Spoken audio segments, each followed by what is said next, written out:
Hello friends, आप सुन रहे हैं फ्रेडरिक एंगल्स की लिखी हुई किताब ख़ानदान, जाति, मिल्कियत और रियासत का आगाज़। लेकिन हम ये भी देखते हैं कि जब एक मर्तबा गन एक समाजी इकाई बन गया तो फिर इसके बाद गन बिरादरी और कबीले का पूरा निज़ाम नागुरेज तौर पर, इसलिए कि कुदरती तौर पर इस इकाई से नशोनुमा पाने लगा। ये तीनों मुख्तलिफ दर्जों के एक जिद्दी सगोत्र रिश्तेदारों के गिरोह हैं। हर गिरोह बजाते खुद मुकम्मल है और खुद ऐसे मामलात का इंतजाम करता है, लेकिन हर गिरोह से बाकी दोनों की तकमील होती है। जिन मामलात को संभालने की जिम्मेदारी इन पर होती है वो बर्बरियत के इब्तदाई दौर के तमाम पब्लिक मामलात में।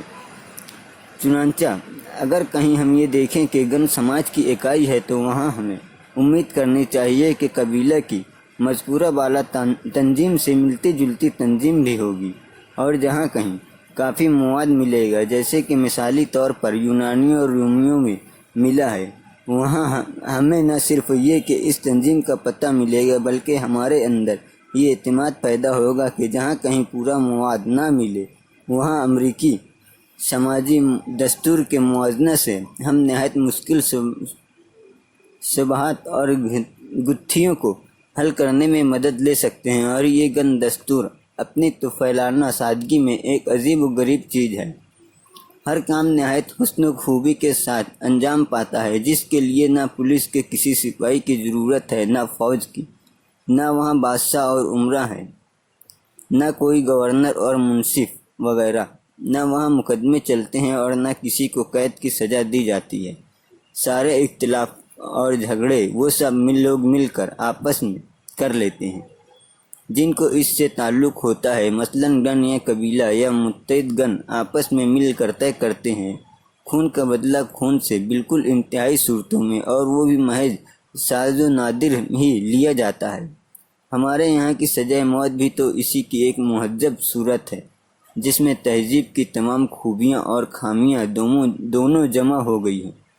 अगरचे आज के मुकाबले में मुश्तरक मामलात ज़्यादा हैं। मसलन खानादारी मुत्तहिद ख़ानदानों के लोग मिलकर और कम्युनिस्टी ढंग से चलाते हैं। ज़मीनी कबीला की मिल्कियत होती है और सिर्फ छोटे छोटे बागीचे आर्जी तौर पर अलग अलग घरानों को दिए जाते हैं। फिर भी हमारी तरह नज़्म व नस्क की एक वसी और पेचीदा मिशनरी के वहाँ कोई वजूद नहीं। जिन लोगों को किसी मामले से ताल्लुक़ होता है वो इसको तय कर लेते हैं, और ज़्यादातर तो हाल ये है कि सदियों पुराने रस्म व रिवाज ने पहले ही सब कुछ मामले तय करके रख दिया है। वहाँ कोई मुफलिस और मोहताज नहीं हो सकता, क्योंकि कम्युनिस्टी घराने और गन ज़ईफ़ों, मरीज़ों और जंग के अपाहिजों के सिलसिले में अपनी जिम्मेदारियाँ पूरा एहसास रखता है। सब आज़ाद और बराबर हैं और इसमें औरतें भी शामिल हैं। इस वक्त तक गुलामी का कहीं कोई गुज़र नहीं। गैर कबीले वालों को इस वक्त तक गुलाम बनाने का कोई सवाल नहीं था। जब इराक वास लोगों ने 1651 के आसपास एरीज़ लोगों और गैर जानिबदार कौम को फतेह किया तो इन्होंने बराबरी की बुनियाद पर अपने वफाक में शामिल होने की दावत दी।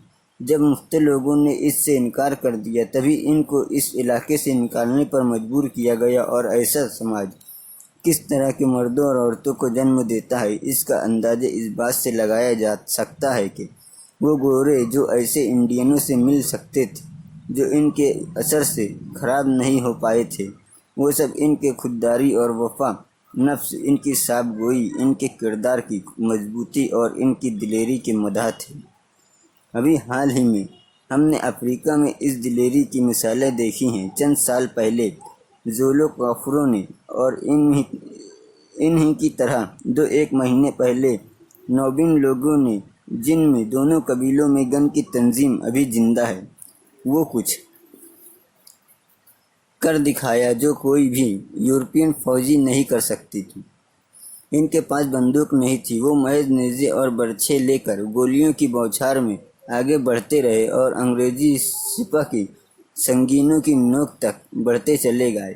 اور اس قدر قریب آ کر انگریزوں کی پیدل سپاہ میں جو اپنی مضبوط شب بندی کے لیے دنیا بھر میں مشہور ہے، انہوں نے بھگدڑ مچا دی اور کئی بار اسے مار بھگایا۔ یہ سب اس کے باوجود ہوا کہ دونوں کے ہتھیاروں میں بے انتہا فرق تھا اور زولو کافروں اور فوجی خدمات اور فوجی قواعد کا باقاعدہ رواج نہیں تھا۔ وہ بڑے پتھریلے، مستعد اور جیوٹ ہوتے ہیں۔ انگریزوں کو یہ شکایت تھی کہ ایک کافر 24 گھنٹے میں ایک گھوڑے سے زیادہ چلتا ہے اور زیادہ تیزی سے چلتا ہے۔ ایک انگریزی مصور کا کہنا ہے کہ ان کے جسم کے چھوٹے سے چھوٹے اعضاء بھی کوڑا بنانے کی بٹی ہوئی رسی کی طرح سخت اور ابھرے ہوئے ہیں۔ یہ تھا انسان اور انسانی سماج طبقاتی تقسیم سے پہلے، اور اگر ہم ان کی حالت کا موازنہ آج کل کے متمدن لوگوں کی بڑی اکثریت سے کریں تو موجودہ زمانے کے مزدوروں اور چھوٹے کسانوں میں اور قدیم زمانے کے گن کے آزاد لوگوں میں ہمیں بڑا فرق دکھائی دے گا۔ لیکن یہ تصور کا صرف ایک رخ ہے۔ ہمیں بھولنا نہیں چاہیے کہ وہ نظام میں رہتا تھا۔ قبیلہ کی منزل سے آگے اس کی کوئی نشو نما نہیں ہوئی، اور جیسا کہ ہم آگے چل کر دیکھیں گے، قبیلوں کے وفاق نے ہی اس کے زوال کی گھنٹی بجا دی تھی۔ ایروکواس لوگوں نے دوسرے کو متحد کرنے کی جو کوششیں کی، کہیں ان سے بھی یہی بات ثابت ہوتی ہے۔ جو کچھ قبیلے سے باہر تھا وہ قانون کے احاطے سے باہر تھا۔ جہاں اعلانیہ امن کا معاہدہ نہیں ہوا وہاں قبیلے میں جنگ تھی، اور یہ جنگ ایسے بے رخی سے لڑی جاتی تھی جو انسان کی خصوصیت تھی اور جس میں وہ تمام دوسرے حیوانوں سے بڑھا ہوا تھا۔ اس بے رحمی میں کمی آگے چل کر محض ذاتی مفاد کی خاطر ہوئی، جیسا کہ ہم نے امریکہ میں دیکھا۔ گن کا دستور جب اپنے عروج پر تھا تب بھی وہ پیداوار کی ایک نہایت غیر ترقی یافتہ حالت پر مبنی تھا، جس میں بہت تھوڑے سے لوگ ایک نہایت وسیع علاقے میں بکھرے ہوئے تھے، اور اس لیے انسان پر خارجی فطرت کا مکمل غلبہ تھا۔ فطرت انسانی کے لیے اجنبی، مخالف اور ناقابل فہم چیز تھی، اس لیے غلبہ کی جھلک انسان کے طفلانہ مذہبی تصورات میں ملتی ہے۔ انسان کی دنیا اس کا قبیلہ تھی، وہ خود اس کی ذات کے لیے بھی اور اس کی نظروں میں باہر والوں کے لیے بھی آخری سرحد تھی۔ قبیلہ گن اور ان کے ادارے مقدس اور احترام کے قابل تھے، گویا وہ کسی برتر قوت کے مالک تھے جسے فطرت نے کھڑا کر دیا تھا، اور فرد اپنی احساسات، خیالات اور اعمال میں بالکل اس کے تابع تھا۔ اس عہد کے لوگوں میں نہایت شاندار معلوم ہوتے ہیں، لیکن ان میں آپس میں کوئی فرق نہیں دکھائی دیتا۔ مارکس کے لفظوں میں ابھی تک گویا اولین برادری کی ناف کی ڈوری سے بندھے ہوئے تھے۔ ان اولین برادریوں کی طاقت کو توڑنا ضروری تھا، اور وہ توڑی بھی گئی، مگر اس کو ایسے اثر نے توڑا جو ہمیں شروع میں ہی سے ذلیل اور پست معلوم ہوتے ہیں، جنہوں نے قدیم گن سماج کی سادگی اور اخلاقی عظمت کو برباد کر دیا۔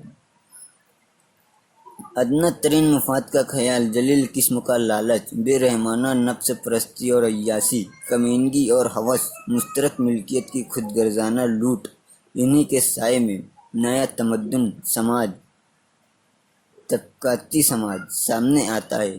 چوری، عصمت دری، دھوکہ اور فریب، یہی سب پرانے بے طبقہ گن سماج کی جڑیں کھوکھلی کرتے ہیں اور اس کو تہس نہس کرتے ہیں، اور نئے سماج کی 2500 برس کی تاریخ کا کارنامہ اس کے سوا کچھ نہیں کہ انسانوں کی ایک بہت بڑی اکثریت پر ظلم ڈھا کر اور اس کا خون پی کر ایک چھوٹی سی اقلیت نے اپنے لیے ایسی عزت کے محل تعمیر کیے، اور آج حالات پہلے سے کہیں زیادہ بدتر ہے۔